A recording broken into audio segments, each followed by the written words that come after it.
শুধু দর্শক, কবি আলমগীর তার নিজের লেখা কবিতা আমাদের এখন শোনাবে। বলুন আপনার কবিতা নতুন কি লিখেছেন আপনি? আসসালামু আলাইকুম প্রিয় দেশবাসী। আমি স্বৈরাচার শেখ হাসিনার জন্য আর এই দেশের জনগণের জন্য একটা কবিতা লিখছি নতুন আজকা। এখন ঢাকা জাতীয় প্রেস ক্লাবে আইয়ে লিখছি। আমার এই উপরের নম্বরটা কাটা, এই নম্বরটা দয়া করে দেখবেন, এই নম্বরটা দেখবেন, দয়া করে এই নম্বরটা দেখবেন আর এই নম্বরটা কাটা। আমার কবিতাটা শুনেন, এদেশের জনগণের জন্য লিখছি। নাম পরিচয় দিয়ে বলো। আমার নাম আলমগীর, আমার গ্রামের নাম ফুলবাড়িয়া, থানা কটিয়াদীর, জেলা কিশোরগঞ্জ, ইউনিয়ন দুবলিয়া। আমার কবিতাটা হচ্ছে,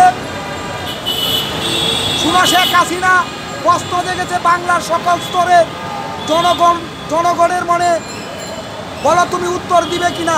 বলো শেখ হাসিনা প্রশ্ন জেগেছে লেখক আলমগীর আর বাংলার সকল স্তরে জনগণের মনে, বলো তুমি উত্তর দিবে কিনা।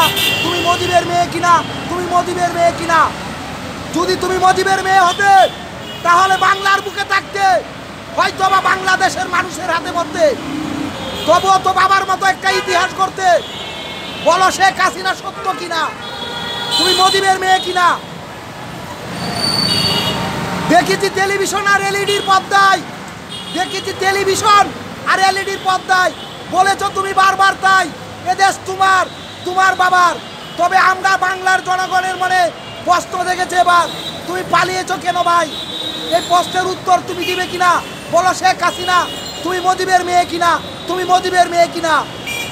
আসসালামু আলাইকুম। আমার জন্য দোয়া করবেন, আমি যাতে দেশের জন্য, দেশের জন্য আরো ভালো কিছু কবিতা লিখতে পারি।